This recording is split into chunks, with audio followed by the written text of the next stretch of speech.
¿Se acuerdan que no importa que usted no vea el embrión, pero la presencia de un saco vitelino bien formado de las medidas apropiadas te indican que ese embarazo es viable? Es lo más importante que usted tiene que ver para poder decir que la gestación es viable. Por cada saco vitelino que usted ve, significa que va a haber un embrión.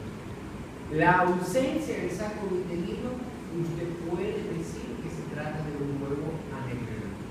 Pero si tú ves saco vitelino y no ves embrión, no es que se ha muerto, no, nada. Hay que esperar. Lo que ha ocurrido es que la paciente ha ido antes de tiempo al estudio ecográfico.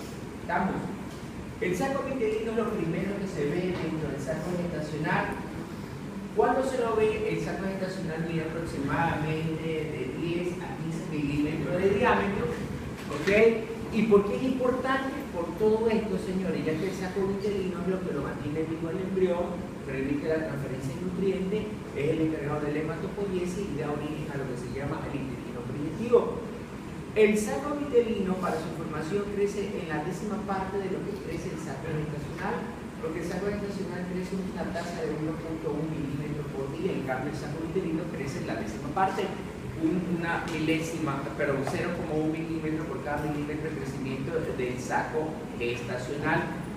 El diámetro normal del saco vitelino entre la 5ª semana y 10ª semana no puede pasar de 10, pero no puede pasar de 5 milímetros. Si pasa de 5 milímetros, mal pronóstico, es como si no llega a 3 milímetros, es de mal pronóstico. ¿Estamos? La presencia de un saco vitelino único de tamaño grande o con 2 embriones vivos puede dar origen a una gestación gemelar de causa normal. ¿Qué es el saco vitelino? Es la estructura que usted está viendo acá. ¿Ok? Siempre usted lo va a ver. Acá también. Ahora, ¿cuáles serían los criterios de mal pronóstico? Primero, si el saco vitelino es menor a 2 milímetros de diámetro, eso te indica muy desfavorable. Si el saco vitelino es ecogénico, mal pronóstico, ecogénico significa calcificado, ¿no? Y un saco vitelino demasiado grande, es mejor dicho, el saco vitelino los extremos, muy chico, muy grande, mal pronóstico. Está calcificado, eso significa muerte del feto, o muerte del embrión, sería. ¿Estamos?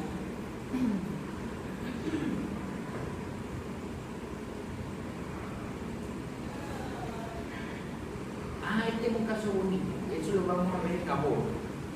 Este es un útero bicornio. Acuérdense, es un útero bicornio unicolex. 2 cuerpos. ¿Por qué fue consulta esta paciente? Esta paciente fue a consulta porque estaba sangrando. Al hacer la ecografía, usted no sé si alcanza a ver que aquí tengo un cuerpo y aquí está el otro cuerpo, están separados. En uno, mira, en uno vimos el embrión y en otro solo vemos un endometrio grueso. ¿Sí ves? Un endometrio grueso. Aquí solo veo el embrión en un cuerpo y en el otro cuerpo solamente el endometrio grueso.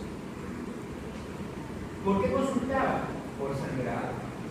Señores, nosotros le seguimos todo el embarazo y esta señora durante los 9 meses sangró. Un cuerpo desarrolló normalmente lo que era el embarazo, como usted lo está viendo ahí, y el otro cuerpo solamente tenía endometrio grueso. Miren, aquí viene la separación, el embrión está acá arriba y aquí viene un corte transversal y pueden ver un cuerpo aquí, mira, ahí está separado, un cuerpo aquí y el otro cuerpo acá, y aquí está la separación de los 2 cuerpos en este corte transversal. Aquí tienes el saco y acá tienes un endometrio engrosado. La chica tenía 24 años de edad y tenía un sangrado transvaginal. Tú puedes ver en el lado en este lado puedes ver tranquilamente la separación de los 2 cuerpos y aquí tienen el embriocardio del embrión. Ahora, el signo de la doble burbuja, usted está viendo aquí adentro, al doble círculo, es el signo más precoz de la demostración del ágneo, consiste en la demostración del ágneo y del saco vitelino, ¿no?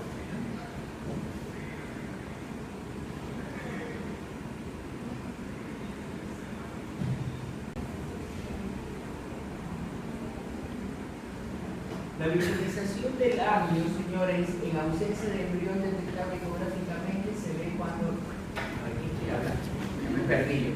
El signo de la doble burbuja, no sé qué es esto, señores. Es la presencia del saco gestacional y dentro del saco gestacional vemos otra pequeña burbujita que corresponde al saco vitelino. ¿Estamos?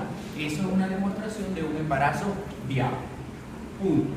Esto es tontería, esto no prende. Eso no se aprenda, punto.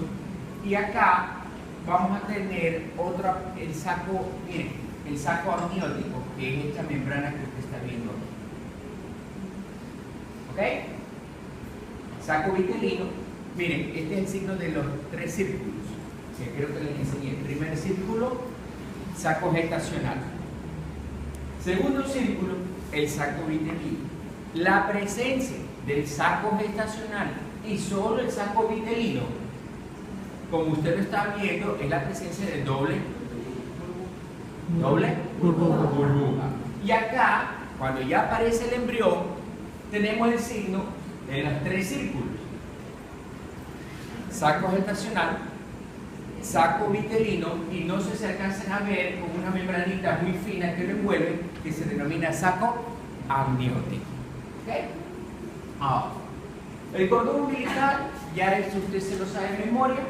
¿Okay? El cordón umbilical se forma al expandirse el ágneo y envuelve el pedículo y fijación, el conducto vitelino y la glantoria. La gelatina que lo envuelve es la gelatina de Wharton, y usted puede ver claramente lo que es el cordón y punto. Y el cordón umbilical que contiene 2 arterias, una vena, la glantoria, el conducto vitelino y la gelatina que lo rodea, que es el Wharton, y todo eso usted ya lo sabe. ¿Okay? Ahora, ¿para qué sirve el cordón? Porque en el cordón vamos a medir ciertas estructuras muy importantes. Cuando usted pide un Doppler, no pida por pedir Doppler. Usted pide Doppler cuando el paciente usted cree que hay riesgo de muerte. ¿Cuándo puede ocurrir eso de ahí? O un feto tiene retraso de crecimiento, o el bebé, la mamá, lo más común, tiene preeclampsia. En esos casos vamos a pedir un Doppler. El Doppler va a medir 2 estructuras: la arteria umbilical y la arteria cerebral media. Señores, por cultura elemental, un órgano que necesita oxígeno le va a poner resistencia a la sangre, le va a poner resistencia a que entre a alimentar. La respuesta es no. Cuando ya tiene mucho, el organismo, ¿qué hace? Aguanta. En condiciones normales, el exceso de oxígeno mata al cerebro, el exceso de oxígeno. Por eso que en condiciones normales el cerebro le dice: aguanta, no me mandes tanto oxígeno. Por lo pronto, normalmente la resistencia a nivel de los vasos cerebrales fetales es alta. Entiéndase alta, 0,7, 0,8 o 0,9. La arteria umbilical es la entrada principal de sangre al feto. ¿Tú crees que le va a poner resistencia al flujo de sangre materno? La respuesta es no. Por eso que la arteria, el índice de resistencia de la arteria umbilical siempre será 0,4, 0,5, máximo 0,6. Normal. Lo que usted está viendo es el modo color y la señal espectral. ¿Cómo se mide el Doppler? Eso sí, si tú quieres lo haces automáticamente o manualmente. Automáticamente la máquina te calcula todo. O si no, en la parte más alta de la onda espectral, que se llama onda sistólica, el pico sistólico, pones un cursor, y en la parte más baja pones el otro cursor, tienes el pico sistólico y el pico diastólico. El índice de resistencia, que no es necesario que ustedes lo aprendan porque la máquina le da todo, no es otra cosa que la resta del pico sistólico, la diferencia de lo que es la velocidad pico sistólica menos la velocidad pico diastólica dividido para la pico sistólica. No se preocupen, todo eso lo da la máquina. Usted puede ver aquí que la velocidad pico sistólica de esta señal es 58, la diastólica 24 y el índice de resistencia de la arteria umbilical de este paciente es de 0.58. Eso es normal. Y otra cosa, la onda diastólica es positiva. ¿Qué significa positiva? Que está por encima de la línea base. ¿Eso? Bueno, la taquicardia ya usted ya lo vio, ¿ok? Puede ver tranquilamente la taquicardia, ¿no? Tienes tu onda sistólica, tu onda diastólica, la buscamos con el Doppler color y te dice que el pico sistólico es 27, diastólica 465 y el índice de resistencia 0.83.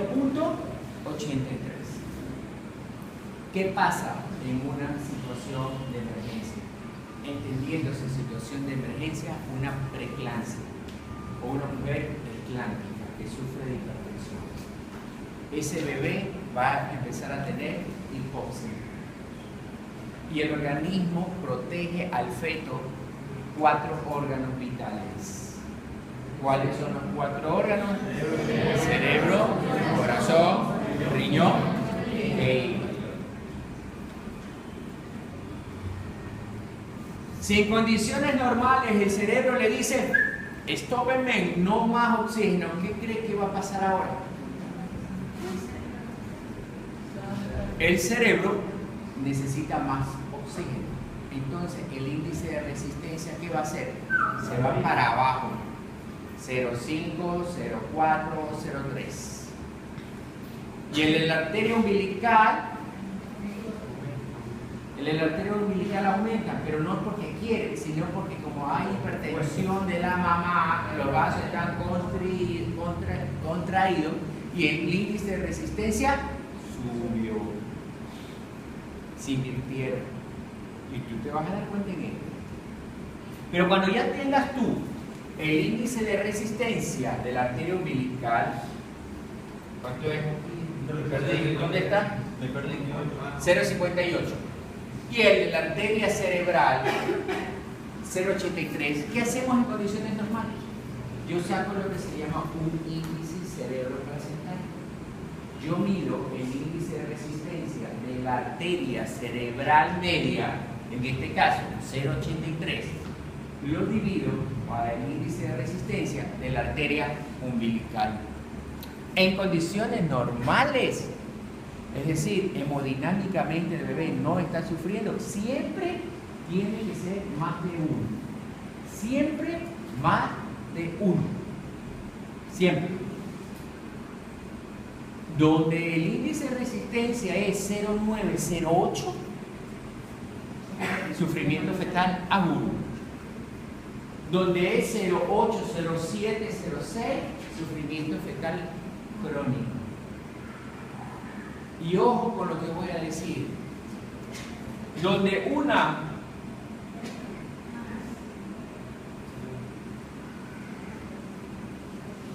bueno, ese es el Doppler más o menos de la arteria cerebral media, ¿no? Así como lo está ahí, yo lo veo, ¿no? Por eso que la onda cerebral media siempre se llama así, alta y picuda. Por ejemplo, en este caso, el índice de la arteria cerebral media no está.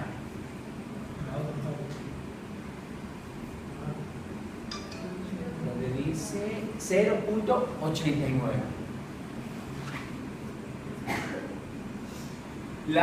Y, por favor, esto quiero que le aprendan. Si ya tú ves que la paciente tiene sufrimiento fetal, ya le sacaste el índice de resistencia, sabe que tiene 0,7, 0,8, 0,9 y un signo muy importante. Les dije yo hace un momento que la onda diastólica de la arteria umbilical era positiva. Donde la arteria umbilical se me hace negativa, es decir, se me invierte, en vez de ser positiva, se me hace negativa, señores, ese bebé usted lo saca en ese momento porque si no se le muere en las siguientes 24 horas. En otras palabras, una onda diastólica invertida de la arteria umbilical es signo de muerte inminente. Tienes que interrumpir el embarazo.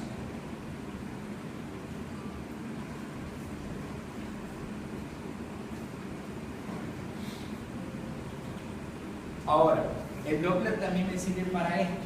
Al principio, cuando se descubrió el Doppler color, solamente en obstetricia lo hacían para eso de ahí.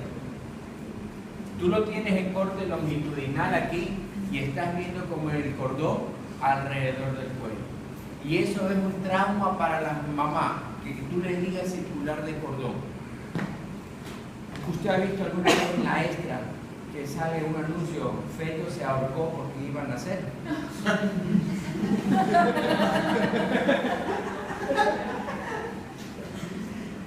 La circular de cordón no mata al embrión, porque ese es el feto, ese es el miedo que tiene la mamá. Una circular de cordón simple, como en este caso aquí, una vuelta, es lo más común. Y si usted es una mujer activa, no es de esas ridículas enfermas que piensan que el embarazo es enfermedad, sino que activa, sube, baja, ríe, trabaja, hace lo que sea. ¿Qué? No dijo, no lo escuché. En el momento del parto, si quiere parir, pare. Y lo que hace es que cuando usted coge, porque usted va a recibir clases de obstetricia si le gusta, cuando usted coge el feto, la cabeza, usted mete estos dos dedos y hace así nomás y saca el cordón. Pero, doble vuelta, triple vuelta, cesárea continua. ¿Por qué? Cabeza sale, cabeza se mete. Puje, señora, sale y se mete. Le hacen prensa, sale y se mete. Y ahí sí el cordón ahorca, ahorca y para atrás. Así que si tienes doble circular o triple circular de cordón, es preferible cesárea. ¿Ok?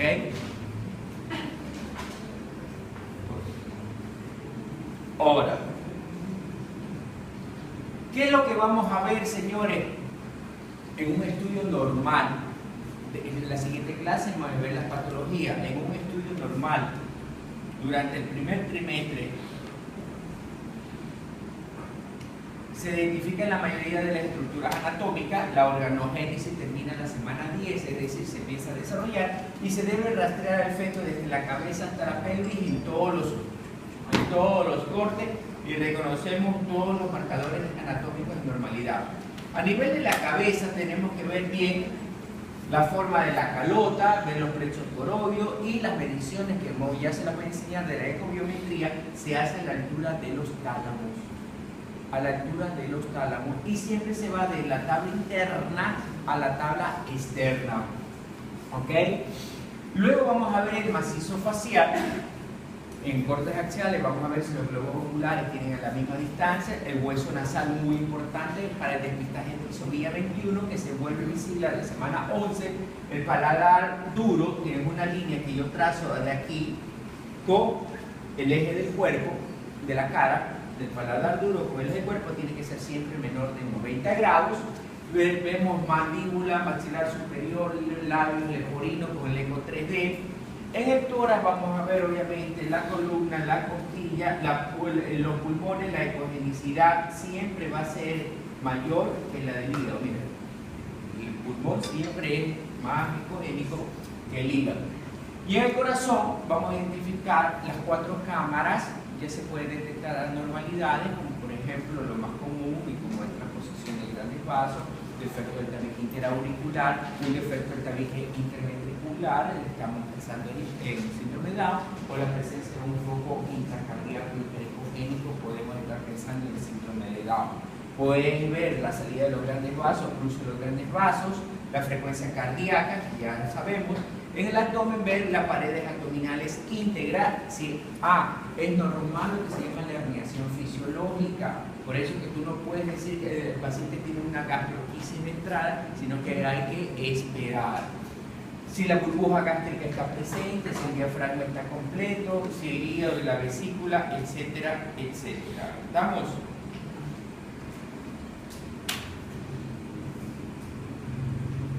Déjame ver si me sale por aquí. Cálculo de la edad.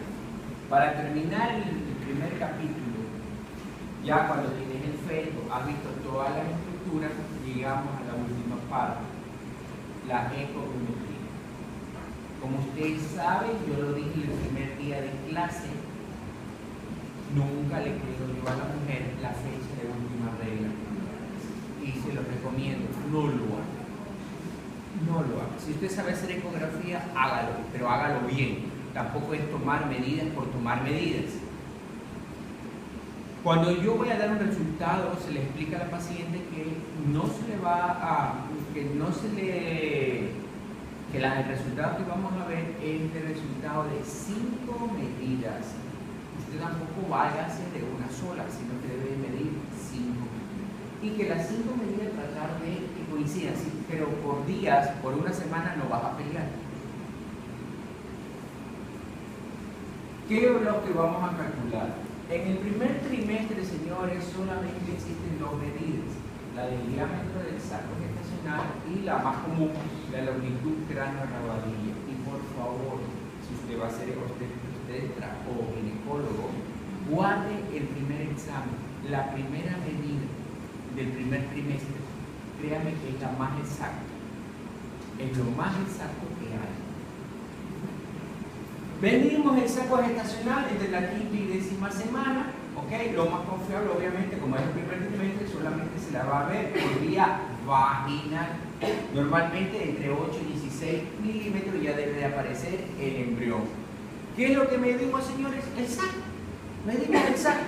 Y no se complique con lo que ya mismo va a salir. La computadora tiene todo. Tú solo lo que hace es medir un buen diámetro.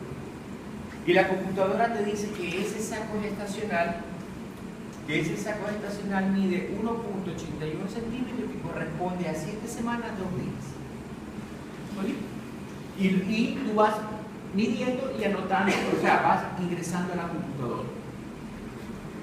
La longitud cráneo-rabadilla, cráneo-nalga o céfalo-caudal, a partir de la 5ª semana por vía intravaginal, muy precisa en 5 o 6 días.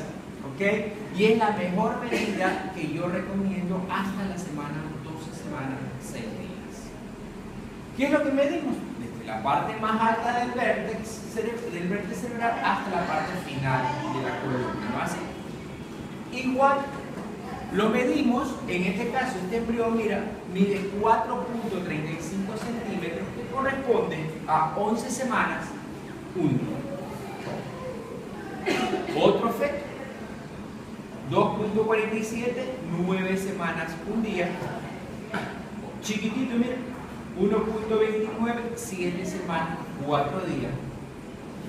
4.10 que corresponde a 11 semanas. Es decir, hasta ahí usted no tiene ningún problema, ninguna dificultad. Diferente forma de medir el embrión. No se lo van a aprender, no estarás tomando porque esas son las tablas que nosotros usamos que están metidas en la computadora. Pasamos al segundo trimestre. Y en el segundo trimestre, por más que tú quieras medir el CRL, la máquina te va a decir no existe esa medida porque ya está demasiado grande.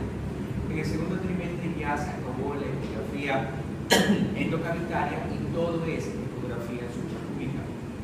Aquí vamos a medir 4 perímetros. Existen múltiples medidas que le miden el número, que le miden la quinta falange, o sea, nosotros usamos las 4 más comunes que hay. ¿Cuáles son las 4 más comunes?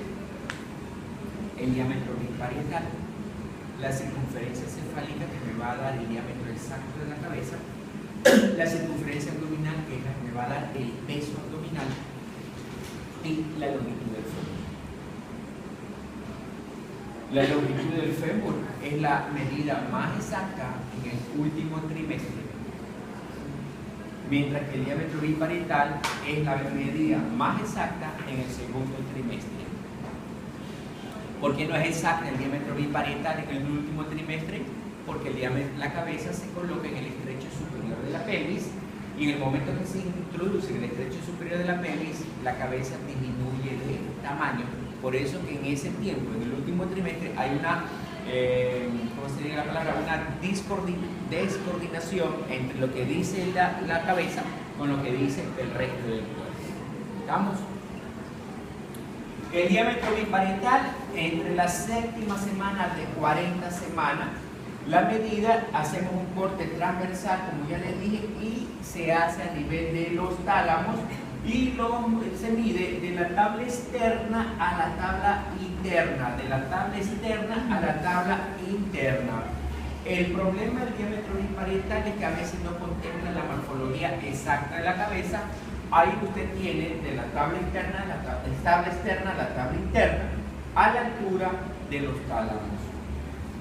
El diámetro biparietal te dice que mide 5.91 centímetros, que corresponde a 24 semanas, un día. ¿Ok? Distintas medidas, esa sería la correcta, externa e interna. Les pongo de ejemplo, a la altura de los tálamos. A la altura de los tálamos, distintas formas de medición el diámetro biparietal. Ya que está midiendo el diámetro biparietal, por la misma, el cursor automáticamente medimos la circunferencia cefálica, y con esta circunferencia cefálica lo que obtenemos es el diámetro exacto de la cabeza, ¿no? ¿Y de dónde se va? De los márgenes externos a nivel frontal occipital. Usted traza su círculo frontal occipital y tranquilamente tenemos la circunferencia cefálica, y ese es el tamaño real de la cabeza. En este caso vendría a ser la CC, circunferencia cefálica, que es 19 semanas 63, que corresponde a 21 semanas 6 días. Y si te das cuenta, comparemos este ejemplo de aquí. Tengo el diámetro biparietal que te dice 5.25, que corresponde a 22 semanas 0 días, pero con un error de más o menos 13 días. Y la circunferencia cefálica te dice 19.63, edad gestacional 21 semanas 6 días, pero con un margen de error de 11 días. Si usted se da cuenta, las dos medidas prácticamente coinciden. No vamos a pelear prácticamente por un día, sería prácticamente, ¿no? ¿Ok? Lo mismo, las mismas medidas, que no es necesario. La longitud del fémur. La longitud del fémur se lo hace a partir de la 9ª semana de gestación, se lo mide en plano longitudinal, ¿ok?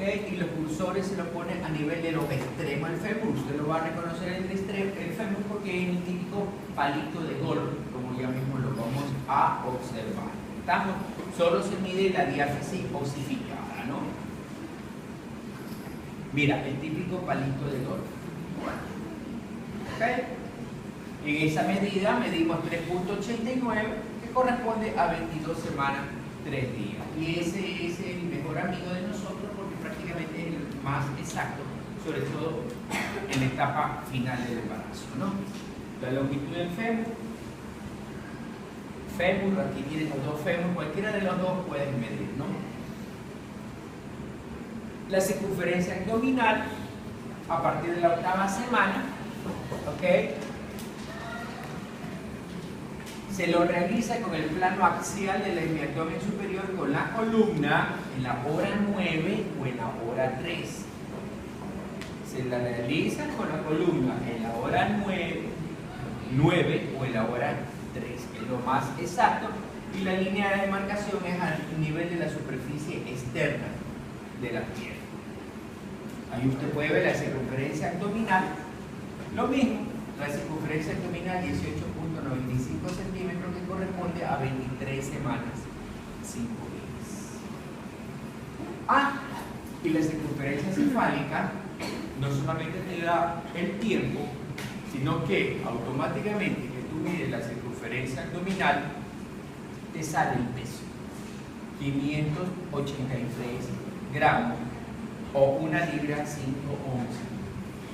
Mis informes yo acostumbro a mandar en onzas y en libras, porque los médicos son buenos para la matemática. Si tú le mandas en libras, te mandan cuántos gramos tiene, porque a todos ustedes, y me incluyo, nos enseñaron que un feto viable te dice que tiene que ser por encima de 2.500 gramos. Y el médico no sabe que 2.500 gramos, ¿cuántas libras son?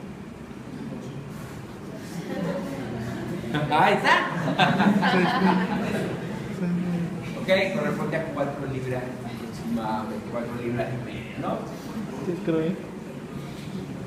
Una onza, 4 gramos.